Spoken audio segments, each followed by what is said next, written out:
Hello, everybody, and welcome back to Psychedelics Today. Today, we're joined by Marisa Feinberg, founder of Psychedelics for Climate Action. And we're going to get into psychedelics and climate quite a bit, and I'm sure a lot of other fun peripheral stuff. But thanks for joining me, Marisa. Thank you so much for having me, Joe. Absolutely. So, can you kind of give us a broad overview of, in a shortish time frame, like who are you? How'd you get to the psychedelic arena, and like why did you pick climate? Sure. So my name is Marisa Feinberg, and I go back and forth in my career between being a social entrepreneur and a marketer. So in '08, I co-founded a co-working space in New York called Green Spaces. It was the first of its kind at the time for environmental and social entrepreneurs. And that was a whole fun journey of getting to know people with big ideas to change the world through the lens of social entrepreneurship. That company was acquired. It became part of the Global Impact Hub Network. And after that, I started consulting. I didn't know what I wanted to do next. That was in 2016. And then suddenly this client came across my desk called Nushama. And I helped them go from idea to inception to becoming one of the leading ketamine therapy brands. And, I had tried psychedelics in college. I had found them fascinating, more in a recreational context. I didn't really know that much about this. And then I just fell into this fascination. My mother was a psychiatric social worker, so I've basically been in therapy since I was born. But, even with all these tools, you can plateau in certain areas. You can feel like you need a reboot. There can still be things that you come up against. So that was the case for me. I was really grateful to find a lot of these tools through the psychedelic therapy world, the ceremonial space. And I was feeling guilty, though, spending so much time on ketamine when we're in this climate crisis. And then one of my clients said to me, well, environmental problems are human problems. It's the humans destroying the planet. So that was a big aha moment for me. We started hosting events about this topic in New York City. And fast forward, here we are now. We've really developed and evolved as an organization. We're still pretty new. We just actually became an official 501c at the end of last year. And so our organization is called Psychedelics for Climate Action, also called PSYCA. And for the psychedelic community, we say psychedelics can inspire a profound oneness with all life and a remembering we are nature. Join our mission to transform this awareness into meaningful climate action. And for the climate community, we ask the question that with countless solutions available, why are we in this crisis?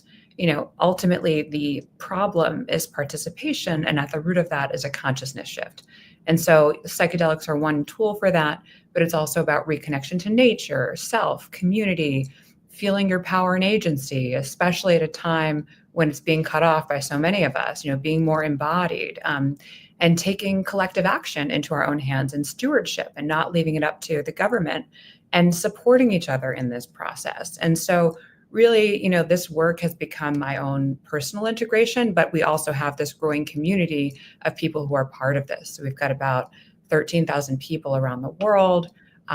Most active, we have like a WhatsApp thread of 500. We've got official members signed up. We have a membership where people can sign up and support us and support the organization. And we have a directory. So we're constantly growing and doing things in different cities. Going to conferences. We're excited to be going to psychedelic science. So that's the short answer. I hope it was short enough. You killed it. So yeah, thanks for that. And I think one thing I go on and on about is climate. It's like the poly crisis, right? It's not just climate alone. It's like we're facing a number of really serious problems at the same time, and it's hard to talk about these things, but we need to, right? If we're being psychedelic, and in a way, we want to really face truth.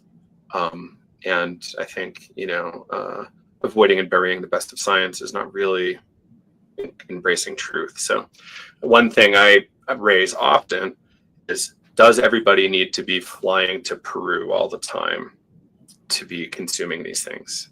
As we know, air travel is a little bit complicated. Psychedelics seem to work fine enough in the United States and elsewhere in the world. And could we consider ways in which we can kind of relocalize our usage and like kind of de-globalize our usage. So, you know, ayahuasca is not tomatoes getting imported from Chile, right? But there's still something there that we should look at. Like, yeah, I don't know. Any thoughts on that kind of thing? Yeah, no, I definitely hear you fully and completely. And it's a really big challenge because, people don't want to stop taking their flights, right? Like we're going to have all these people flying to psychedelic science in Denver, and even these big climate conferences around the world. You've got people flying to Davos. It kind of drives me nuts. There are things you can do to offset your flight, but ultimately, carbon stays in the atmosphere for hundreds of years.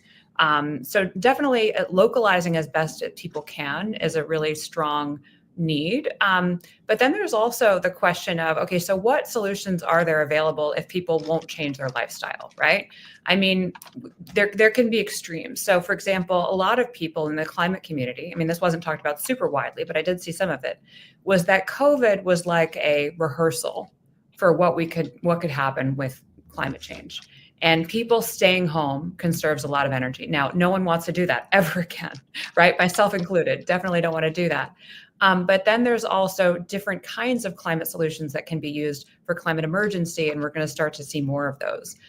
For example, there is solar geoengineering. So for someone who might not be familiar with that, an example of that might be, I was just in Iceland at the Psychedelics as Medicine conference, right? Iceland has nearly 100% renewable energy, but they're in the Arctic Circle, which is, warming 3 to 4 times as fast as the rest of the planet. So if you put, say, if solar geoengineers put artificial ice cubes in the water, that can reflect the sun and cool that area more strongly. Other examples include deflecting the sun, with something in the air, or putting aerosol in clouds. Now, a lot of environmentalists don't really like these ideas and these solutions because they disrupt local ecosystems. But what are the alternatives, right? The alternatives are, people not flying, which, people should try to consolidate their flights. And I know, one of my mentors over the years, Graham Hill, he wrote a book called The Weekday Vegetarian. He talks a lot about more ecological consumer lifestyle and living. And so one thing you can try to do is you can try to consolidate your flights. So if you're going to be going to 3 or 4 places, don't go here and back and here and back, go from place to place, right? You're going to save, maybe you could cut your flights in half that way. So those are some of the examples that we look at when we look at how do we transform our lifestyle, how do we mitigate it? But ultimately, the bigger issue is about systems, right? Why is it that planes have been designed in this certain way that, has these wild emissions? Why are people able to, I'm by no means an expert in how planes work, right? But there needs to be better solutions, right, for transportation. And thankfully, since COVID, we have been doing a lot, like you and I right now, we're talking, we're having this live stream, we're on a platform. I didn't have to go to you and you didn't have to come to me. And so, being in a more remote workforce and having these types of tools can also save a lot of energy. Yeah, agreed. I think one thing we should encounter here is this concept that every one of these scenarios was kind of like designed, sometimes accidentally designed, clumsily. But we have the opportunity now to have more awareness and intent with what we're designing. And I spent a lot of time in kind of permaculture and transition towns movements. And, one of the things we just fell upon regularly was how bad the trains are here in America. And I remember an article even in the UK where people were choosing to fly instead of taking the trains because it was cheaper. And like, that's problematic. Trains are one of the most efficient ways to move things and people around. And if they're suboptimal, like we're kind of really missing the mark there. For sure. And I wanted to say one other thing you mentioned about, this relocalization of psychedelics. I think part of the problem and the reason that someone might be inspired to go to Peru, right, is that, it's the legalization issues. So, someone wants to have some sort of legal experience, if you're not, say, in Denver or Oregon, right? And you might also want an indigenous experience, right? You might want to go and support a local community. There's that aspect, where the medicine came from. So there's multiple issues at play. And I think psychedelic tourism is a whole other topic that would be deserving of its own episode with someone else who's not me. But I think that unfortunately the legalization is driving some of this psychedelic tourism, and that's a sad thing. And hopefully that will change. Yeah, for sure. And obviously, this is not this is a really complex set of issues. It's like not cut and dry. It's not necessarily the case that we're just gonna say, "Oh, fly less," and people are gonna listen. Hasn't helped yet when I say it to folks. Like, "Oh yeah, cool. I'm gonna do like 3 trips to Peru this year." I'm like, "Oh boy, all right, cool." And environmental issues have largely been, huge for me my whole life. I kind of grew up in an environmental household, doing conservation work and things along those lines. And I want to really make sure that people understand that they can also be stewards of the planet at the same time. They're a, living, breathing, consuming thing that can also contribute and, clean up, have a bigger handprint. Yeah. Yeah. For sure. I mean, go ahead.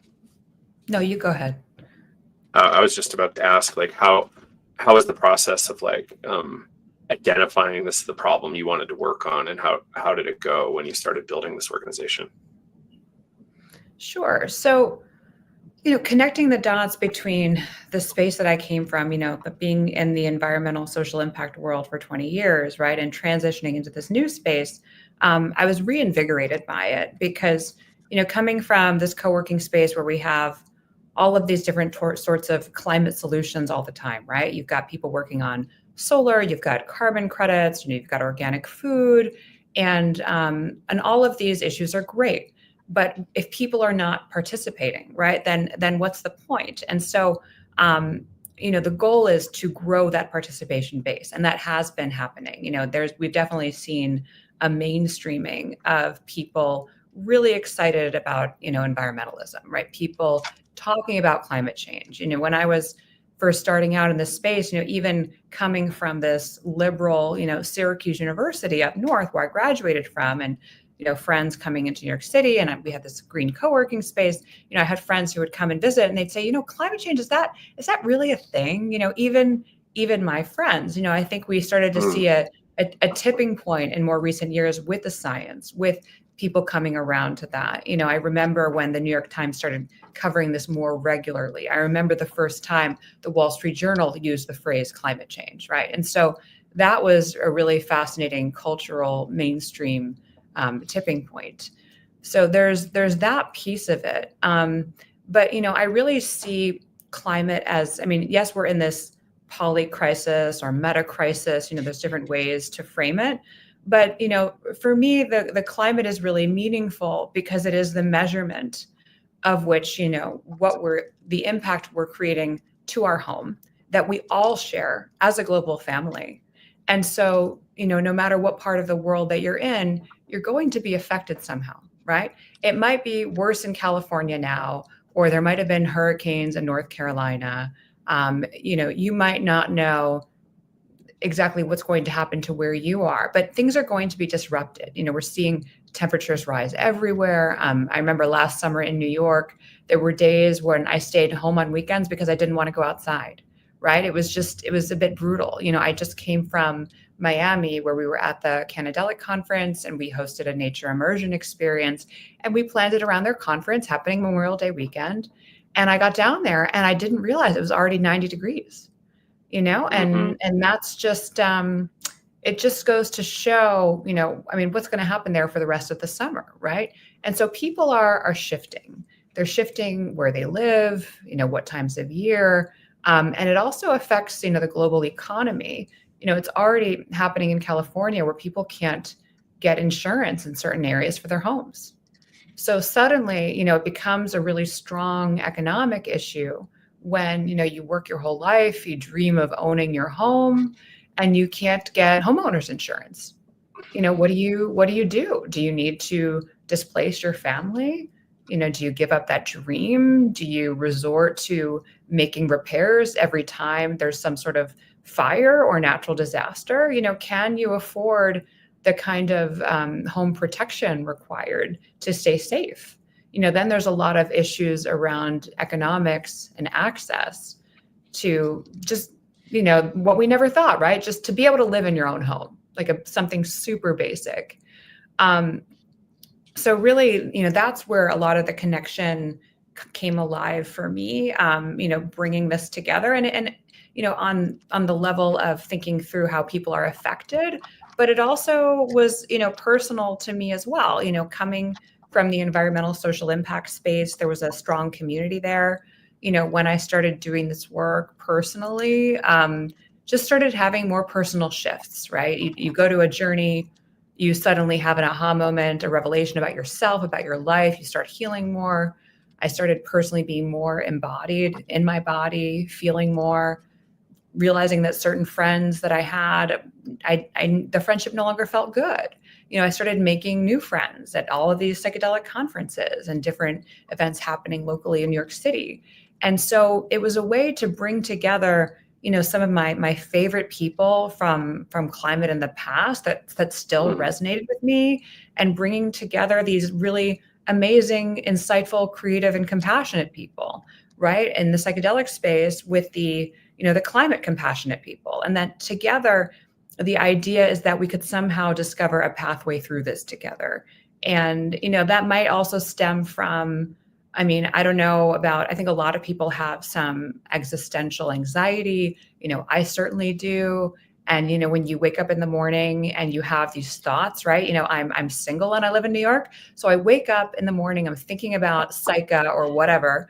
And I have this anxiety is and then I do my morning meditation, and then I start to, get ready for the day, and I feel better. I have my coffee, that kind of thing. But by bringing this community together, we can support each other. We can create this mycelial container. No one has to do this alone, right?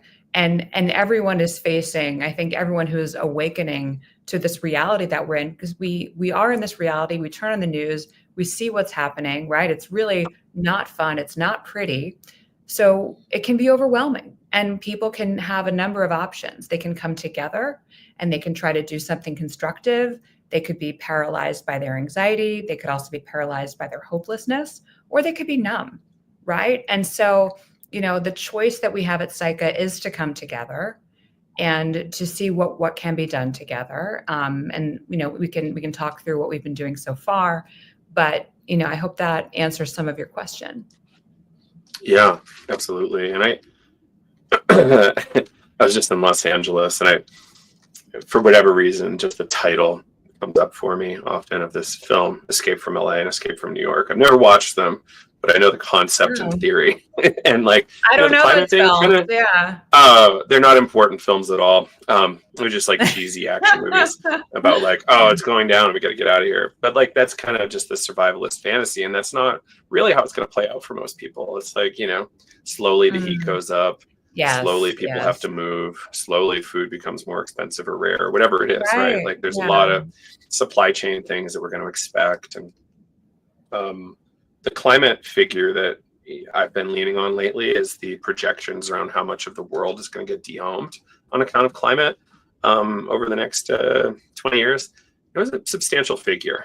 And this kind of for me, bled into psychedelics. We really need to figure out psychedelics and therapy healing, because trauma healing, because there's a lot of people that are going to be dehomed over the next bunch of time. Just where they live is not going to be year-round livable, or underwater, Yeah, no, we're going to have a lot of climate refugees. I'm trying to remember the exact number, but Rick Doblin has been doing he makes the rounds at conferences and he shares presentations. And, they're the numbers of climate refugees by 2050 are going to be quite significant. Maybe we could pull that number in a few minutes. I'd have to look through my phone. But yeah. And I agree that it will happen slowly. It's not going to be happening overnight. I don't believe that there will be one apocalyptic extinction event. There could be, but I think it's going to be more a question of certain areas becoming uninhabitable, right?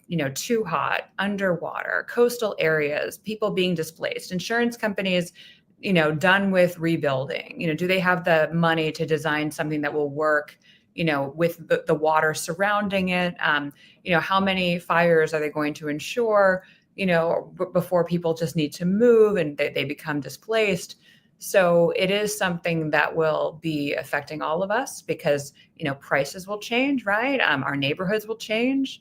So it is just, it's what people call climate chaos. We have a lot of potential climate chaos coming our way. Yeah, it's true. It's really true. And something we need to, start being aware of and planning for. And Yeah. like, how do you like to think about this intersection of psychedelics and climate? Like, do you approach it from a let's spend time in our psychedelic communities talking about climate? Is it how do we, decarbonize our psychedelic chain or usage, or how do you like to think about it or Yeah. communicate it? So what we've done for this year, our organization has gone through different stages of development. So we started in 2023 by bringing people together who were at the intersection of this work. So one of the people that we were inspired by, who's now a board member of PSYCA, Bennett Zellner, PhD, he is the co-principal investigator of Connected Leadership, which is the first program and study for psychedelics, leadership, creativity, and decision-making. And so I had just seen him speak at the Brooklyn Psychedelic Society about this pilot that he did with the University of Maryland, where he took business leaders to the Netherlands. He talked about some regenerative business models, and they looked up at him and they said, I don't get it. And then 2 psilocybin dosings later, it all made sense, right? And one of them went on to start a mental health company. And so, when he told that anecdote, I was just fully fascinated. And we started having him speak at our events. And then, he needed to recruit for the program and study. So he hired us. And so that's one of the things that we do at PSYCA. Seeing as I come from this marketing and PR background, we can reposition this work as education and awareness to support aligned organizations and leaders at this intersection. So we can encourage climate action by spotlighting theirs and showcasing ways for people to get involved. Here's how you could potentially sign up as a participant in this program and study. That's one way. So we are looking for more of these aligned initiatives to be spotlighting. And there's another, I'm going to be likely starting a thought leadership accelerator. It's up on our site right now called the Mycelium. And so it's advancing, leaders at the intersection of climate consciousness, mental health, catalyzing these bold voices for humanity at this time of crisis. Right now, there are so many loud voices against us that we really want these people to rise, right? And so everything that we can do in our power to do that, we are working toward. We're also launching our own initiatives. So for Earth Month this year, we hosted an event at Noya House in New York called Psychedelics: Healing the Self, the Community, and the Natural World. So the idea that, in Western culture, healing is very much about, the self. And in recent years, it's evolved to become about the community as well. But how do we actually continue to evolve it and be in service, right? So many people go on these amazing medicine experiences. They benefit from these gifts that we've been given from fungi, ayahuasca, whatever. So how do we actually give back? And there's a nice thing when you go to do this giving back work in that, you're not just in your head on your own healing journey, right? It gets you out of your head. It gets you more embodied. It gets you to be, in a volunteer in service mode. It really helps to put things in perspective when you support others, when you support the natural world. And so one of the things we did at our Miami launch was right before that, we did a street clean. So we all got out, we were picking up, trash on the street to contribute to the local area where we were. We were in Little Haiti in Miami. And so it's as simple as that, right? You can make a difference in your own neighborhood, and we can do things like that together. One of the things we were focused on at the event on April 9th at Noya House was we had people speak and share inspiration. We had Sutton King from the Urban Indigenous Collective. We also had Anya Kamenetz with the Climate Mental Health Network, who's also a journalist.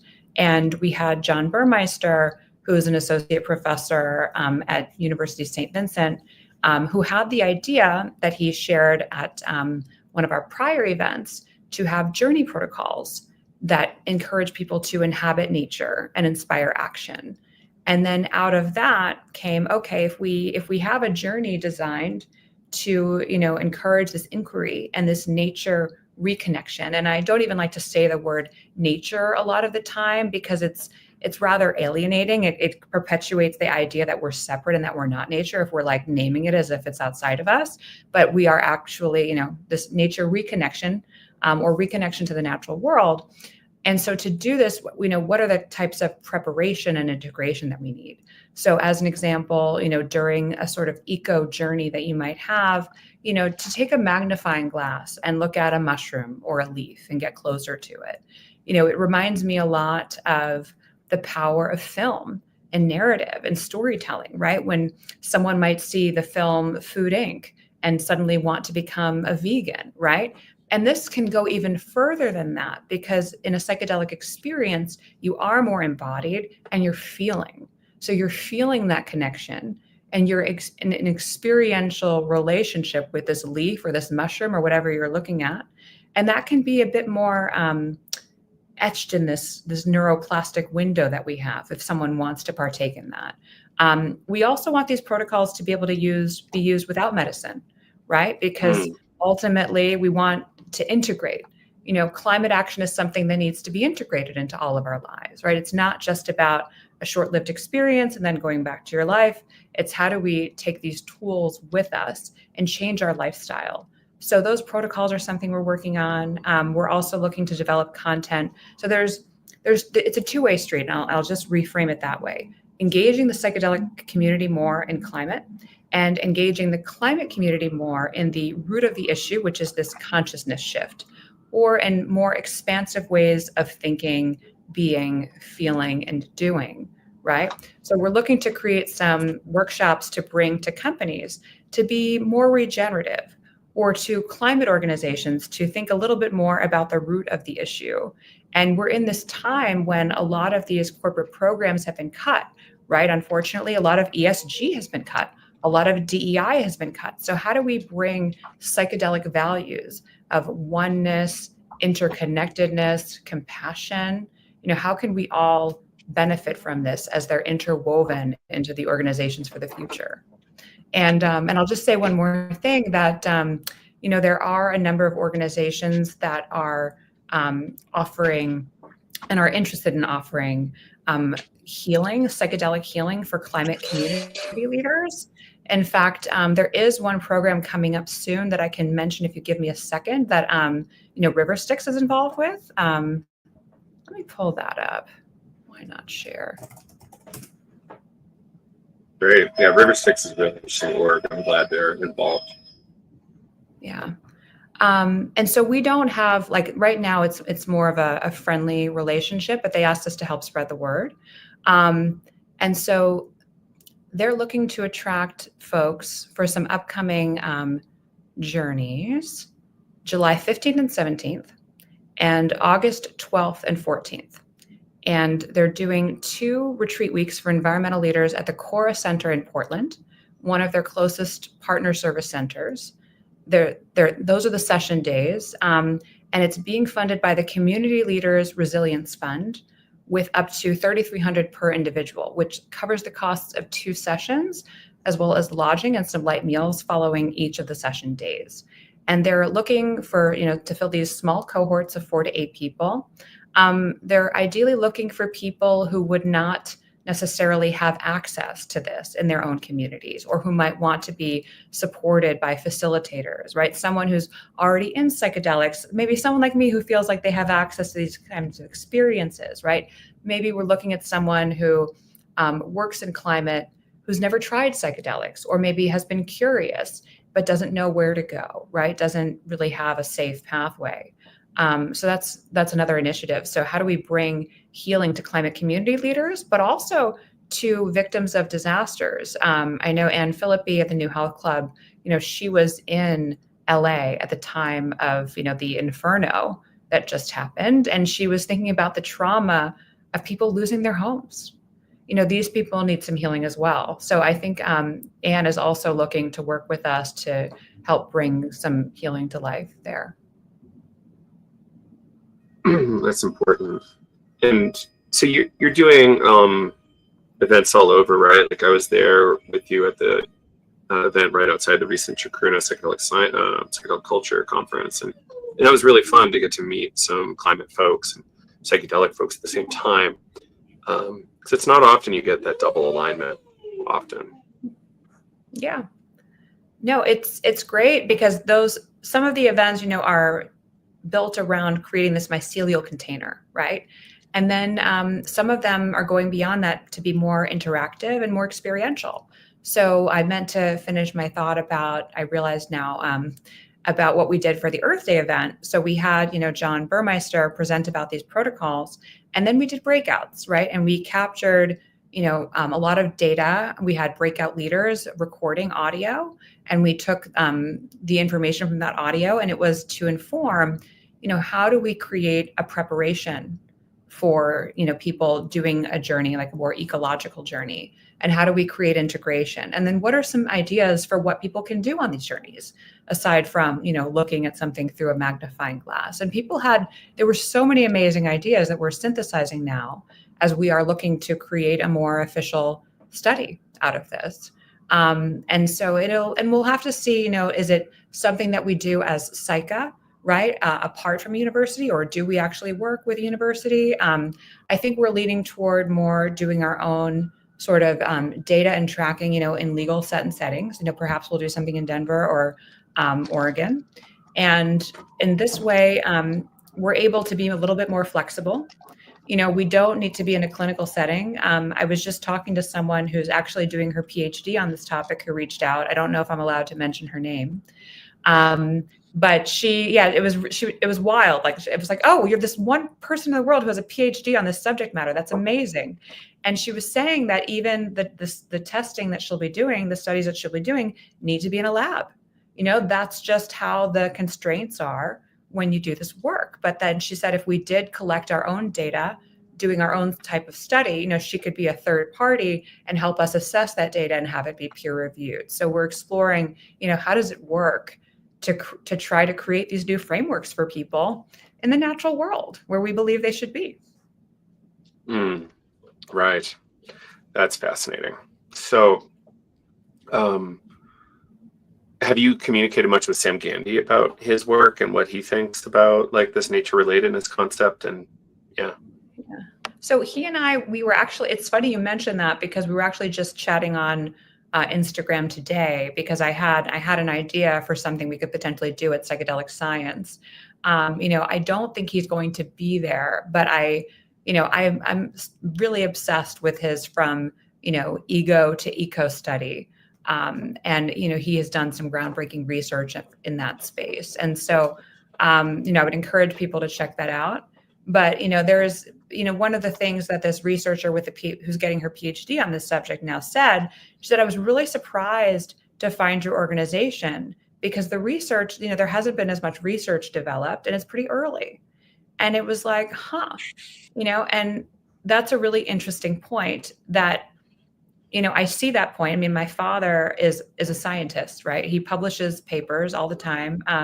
His focus has shifted to climate science in recent years, which is, I was basically sharing some of the work that he's been doing around solar geoengineering, because he does really believe that can have significant potential at this time. But yeah, science is about research, and we really rallied around Psycha based on an idea. We didn't feel like we needed research, right? I mean, and I think we can see that trend a lot in the psychedelic space. For example, we know people have a mystical experience, right, on certain psychedelics. But can people prove the mystical experience? You can talk about it. You can't you can't show it to someone. It's something that's, you can capture anecdotal data. People can talk about, feeling the oneness, but what does that mean? Right? So much of the psychedelic science is also based on, okay, here's what we know, here's what we don't know. How can we work to use the bits that we have as communicating as a species about what's possible? Mm-hmm. It's really, it's a strange set of problems we have to look at here, given how much kind of press is being given to doubt on climate, which is certainly really problematic. So we need to do kind of double duty here And, how do we actually convince, how do we leverage these really powerful states for collective good and good of the, all the other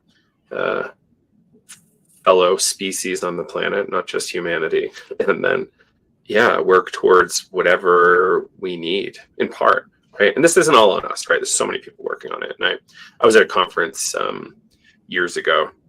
I used to spend far too much time in conspiracy land. Then I was at this climate conference and they're talking about aerosol spraying. I'm like, oh, all right, got it. And I'm like, okay, yes, like that's the worst case scenario in a way. Like, I think even some speculative fiction is like just a rogue country is just going to do it because it's going to harm so much of their population if they don't. So it's like, am I okay with 80 million of my population dying, or am I just going to spray? And right. I think that's a fascinating question, and it's a bummer that industry has brought us here. Yeah. We're at the point where we've had a lot of time up to now to not have to have these resorts, right?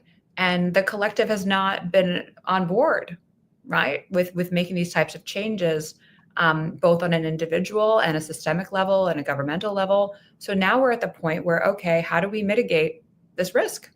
What are the minimal things that we can do, the very small, high leverage actions for big change, which, Buckminster Fuller calls the trim tab, right? So how do we, try to take the little time we have and make the smallest adjustments that could be really big?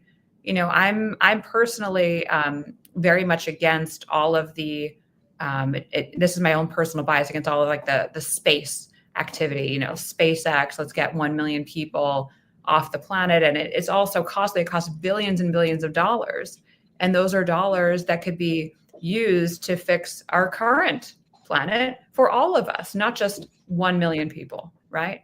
I mean, and I have some just very strong personal doubts that, getting a planet ready for 1 million people will never happen in 5 lifetimes, and with what kinds of conditions we need as human beings, right?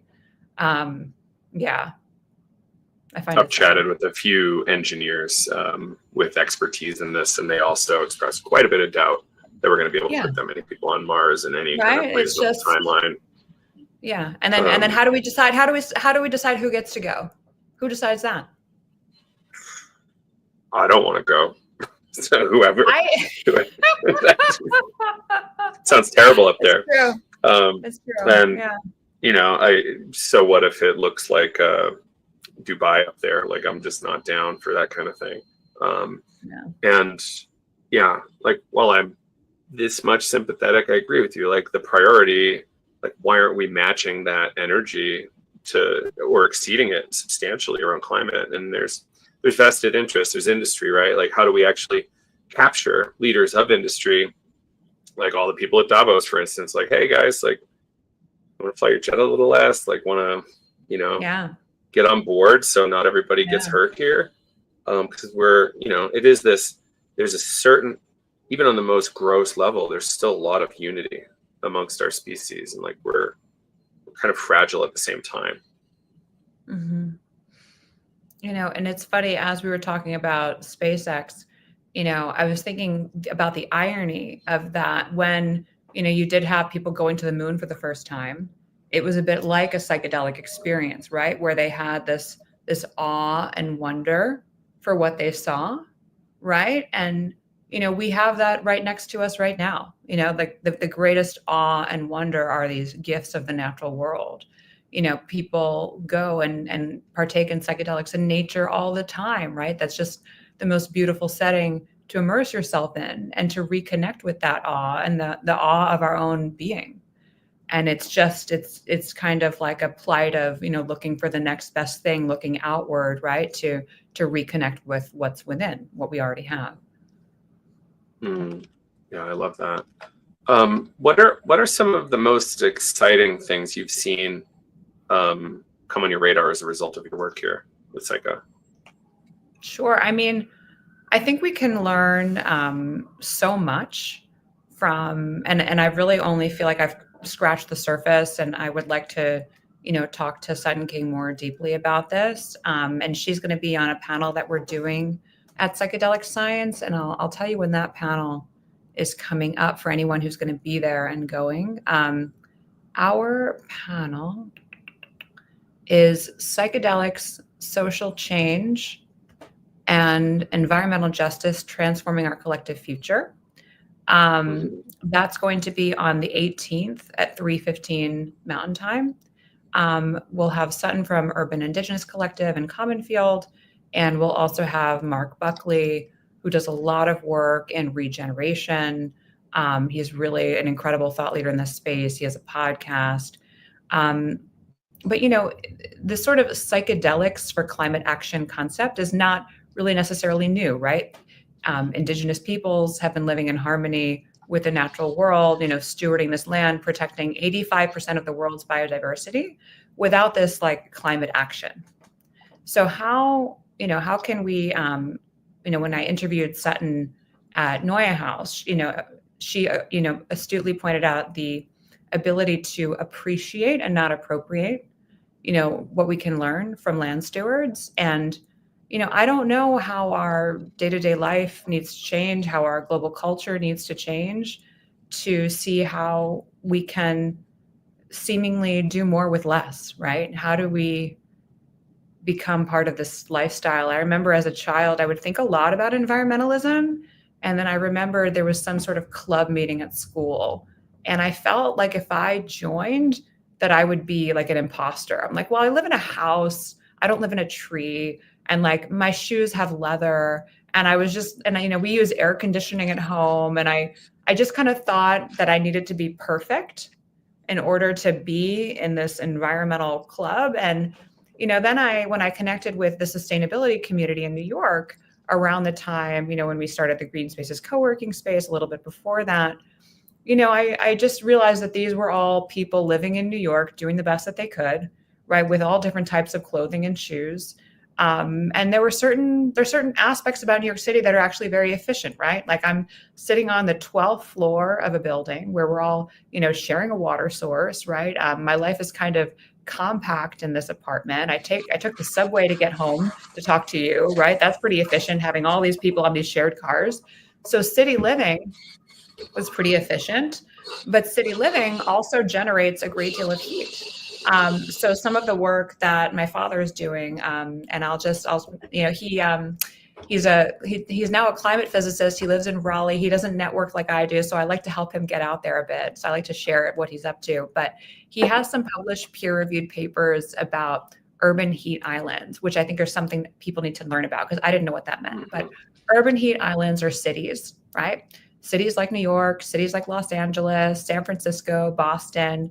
And seeing as a lot of these concrete jungles are designed this way, we create a lot of heat, right? We create, I need to check his latest papers, but I think it's something like 10% of the world's heat or something like that. And so if there could be some redesign of cities in some very strong ways, some very simple things that could be done, I'd really like to see this. And I think it will start to happen when we escalate to more of a climate emergency outside of these, more limited regions. So for example, one thing that you can do, if you can advocate for this in your community, a lot of rooftops are very dark, right? Something very simple that you can do is to advocate for your rooftop to just be painted white, right? That will reflect the sun more, or silver, or even some lighter color, and affect the reflectivity, right? So if suddenly your building the rooftop is white and that's cooler, you're going to be using less air conditioning, you're going to be reflecting less heat, and you're going to start to cool your city. Big dramatic changes would be if all rooftops were mandated to be this way. And roads are a big problem too, black roads, right? I think my father created a website like Ban Black Roads or Ban Black Cars. Black cars are another big deal. I remember at one of our first Psycha events, my father, he couldn't be there in person to present on his work, but he created a poster that we printed out. And on it said, it was saying that a black Tesla emits more heat than like a white, normal gas car, right? And so I think he wrote something like "Black Tesla stupid," because he's a scientist, but he's got a personality and he doesn't hold back. We should have him on your show. But so these are some of the initiatives, like small things that could make a big difference, that as a community, as we grow, we can start to advocate for. And so that's, urban planning, like changing the city streets is a tougher endeavor. Same thing, fighting the automotive industry against black cars. But, your rooftop, if you own your home, you can take that kind of action and look into how you could change the color of your roof. Yeah, that's brilliant. And relatively low effort, right? So, yeah, and I think this is true for not just like these urban heat pockets. Like cities get really hot, for sure. And yeah, like, can we plant more trees where we are? Can we plant more, of anything where we are? Can we have less normal yards? Like, there's so many interesting small things that we can do, and they add up. I think I've been following kind of this consultant that FEMA used to use a lot. I'm trying to remember his name right now. It's escaping me. Vinay Gupta, Vinay Gupta. Is out of UK. He developed the Hexagear. Are you familiar with this? No, tell development. me. So it's this rapidly scalable shelter made out of insulation foam. So like these little insulation boards, and they're useful for environments from like really hot deserts to relatively cold environments and disasters. So you can ship a ton of these things and have shelter in place like disaster areas pretty quickly. Vinay Gupta is really brilliant thinker, and our last interaction was arguing about legalizing psychedelics, but haven't chatted since then. But I still respect the hell out of his work, because he talks about how personal choice is important, but really it requires legislative change and systems change before we get the amount of change we need to really impact things. How do you like to think about that? I mean, I believe that we all inform each other. So I believe that there's a lot that people can do from a demand perspective and banding together. I was looking at some clip about a major environmental protest where I think that 10% of the US population was out on the streets, right, at the time. And that was enough to create change in a right-wing legislation at the time. So we have a lot of power as people, but without affecting the regulation, we're limited, right? Because companies can continue to operate and have practices that are not against the law and only in favor of their bottom line.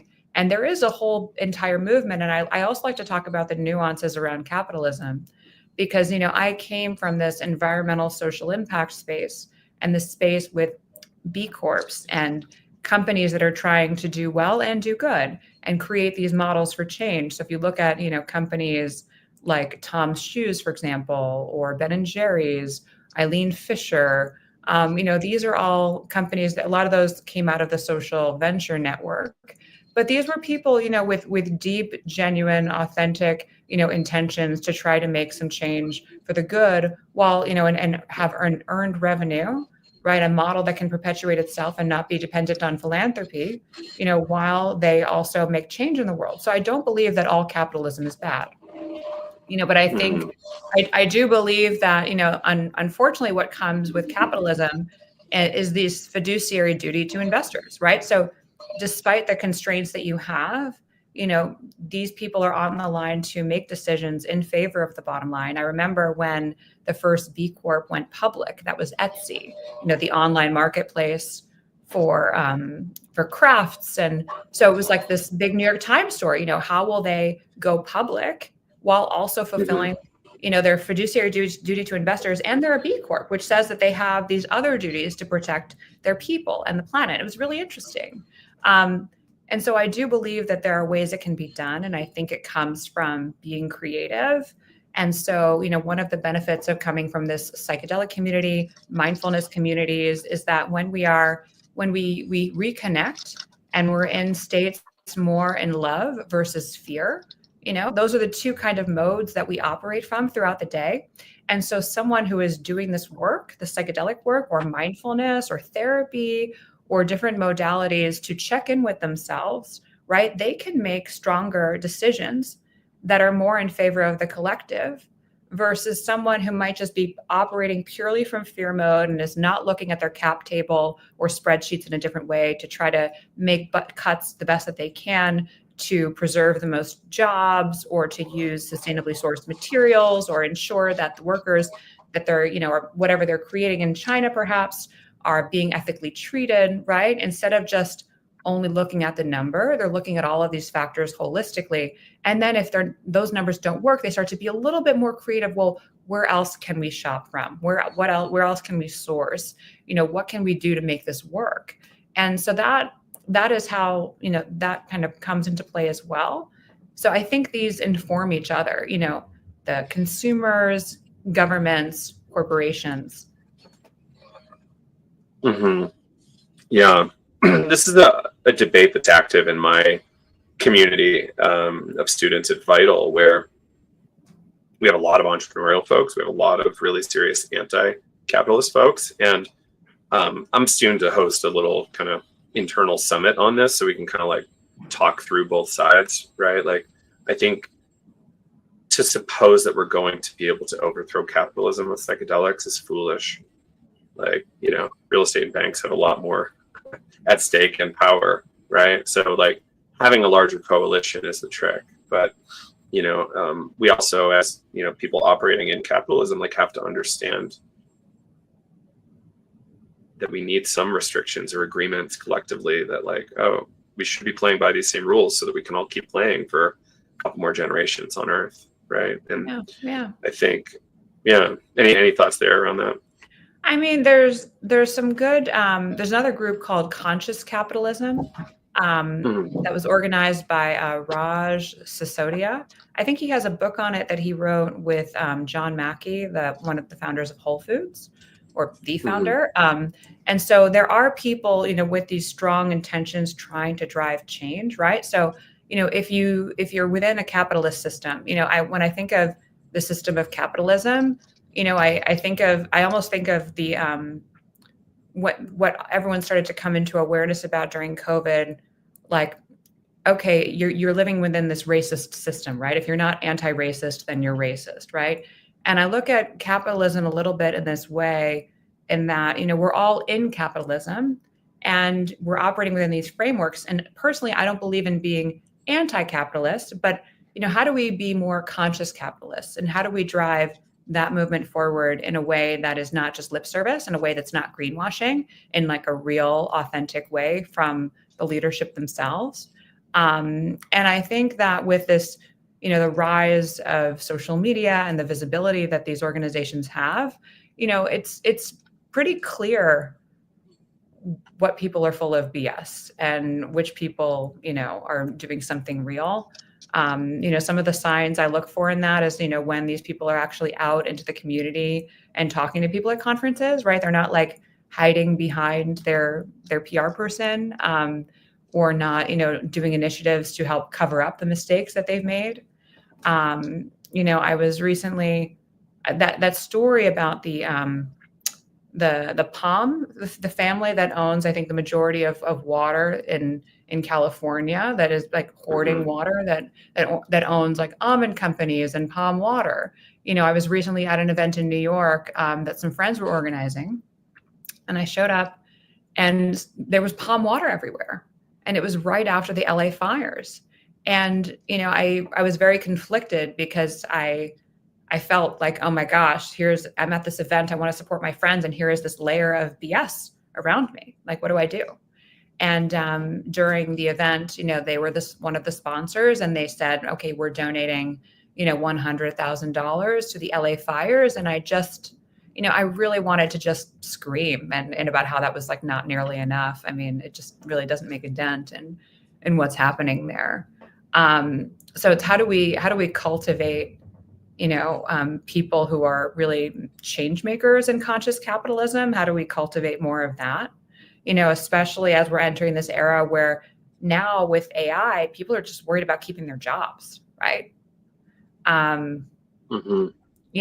mean, we have a lot at stake right now, not just in terms of making systems work for the planet, but also, triple bottom line, people, planet, and profit.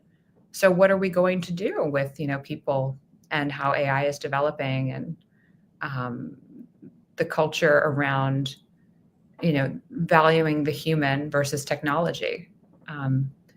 There's a lot at stake. And so psychedelics, with this natural world reconnection, you know, re-embodying the world and nature and awe, can help us, I think, keep our humanness in this. Yeah. Mm-hmm. Yeah, absolutely. Do you have any perspective on this interesting dynamic between very intentional, nearly clinical psychedelic use outdoors or in natural spaces, compared to or like, is there anything there with like a festival culture where people are consuming psychedelics outside, sometimes for days on end? Gosh, I mean, I think everyone has their own style, right? Their own way that they like to reconnect. So, you know, um, coming from the journey work that I did, I think my first intentional use of like a high dose therapeutic journey was at New Shama with ketamine, right? Which is not the sort of typical psychedelic when people think of like ayahuasca or mushrooms or something that's like of the earth, right? But something I have journeyed about is this sort of existential anxiety that I have, and the images and the visions that I get from that. And that's, under an eye mask with a playlist in Midtown Manhattan in a building, right? In a clinical setting with doctors right there. And with that environment, I feel very safe and supported. A lot of people love to, be out in nature with their friends and journey that way. And that's beautiful. Personally, I have not been part of festival culture, so I can't really speak to that. That's definitely something that I've been wanting to experience firsthand. I've been more on the fringes. There's some groups in New York that are very, very much like organized festivals like that. There's like Lightning Society in New York. They do a lot. There's a group right now organizing a retreat called 57, run by Johnny Huynh. Right. And so there are these types of experiences. But I will say there was a retreat that I'll always remember that was rather life-changing for me that happened in 2016. And this was without medicine. I was with a group in New York City called The Assemblage. And that was a co-working space about consciousness, capitalism, and technology. And there were a lot of books. And I remember looking over and like seeing a book about ayahuasca. I was like, what is that? I had no idea. And so they had a retreat space, in north of New York City. I think it was outside of Rome, New York. And so it was a yoga retreat. I went for a weekend. They had people giving lectures on health and nutrition, and they had some people who were stewarding the land there and taking us through the woods. And I'll always remember we start walking close to the forest, and they stopped and they said, "Now we're going to take a minute and pause before we enter the forest." Because a lot of times people can enter a forest and just traipse in, and it's almost like a drunken teenager coming home to their house. They said, we're going to take some time. We're going to be quiet. We will enter with respect and reverence, and we will, walk around and be quiet and experience silence. And then we'll come together and we'll talk. And just being introduced to the forest this way, I lived in Massachusetts. There was a forest in my backyard.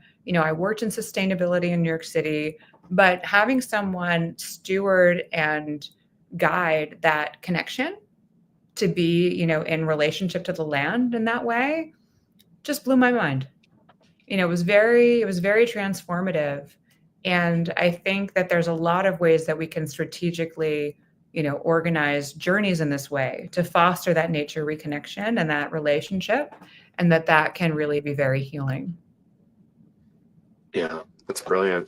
So what else might we want to fit in that we maybe didn't get a chance to chat about, like maybe how people can get involved or support the movement?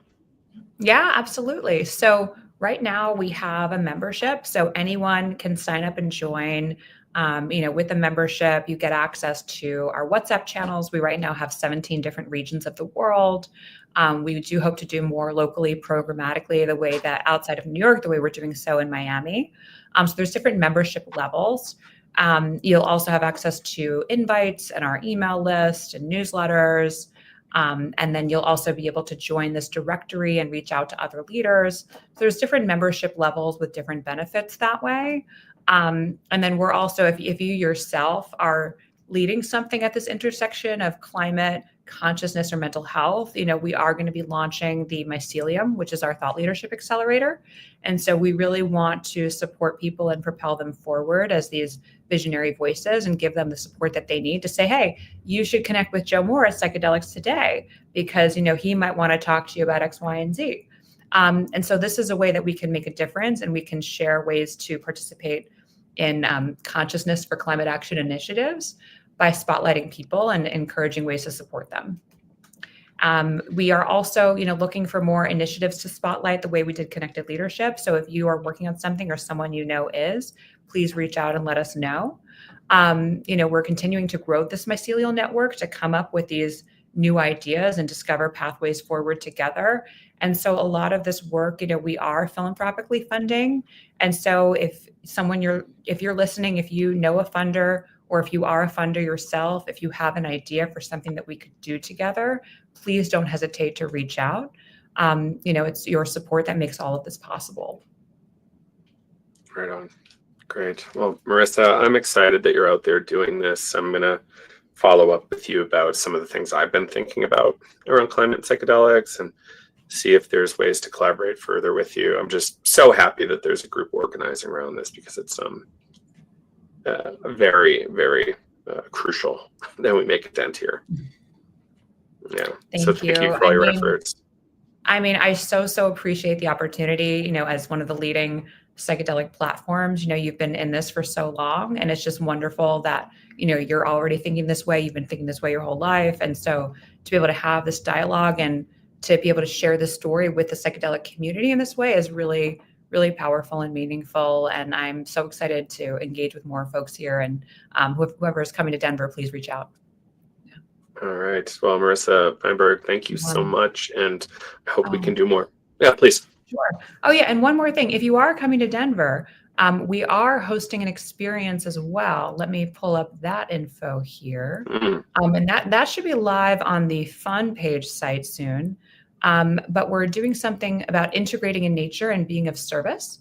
And we're doing it in collaboration with Vision Walkers. So at the Psychedelic Science Conference, people are going to be tired and you're going to be back to back, a lot of sessions. So we want to do something more experiential just to get you outside and reconnecting to the natural world and discovering how you can give back. And so we'll be having some prompts and experience to see if we can inspire some of your climate action.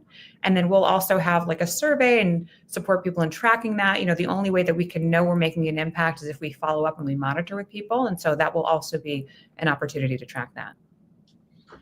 Brilliant. Well, yeah, I keep forgetting I'm going to get to see you in a couple of weeks. It's going to be fun. Yeah.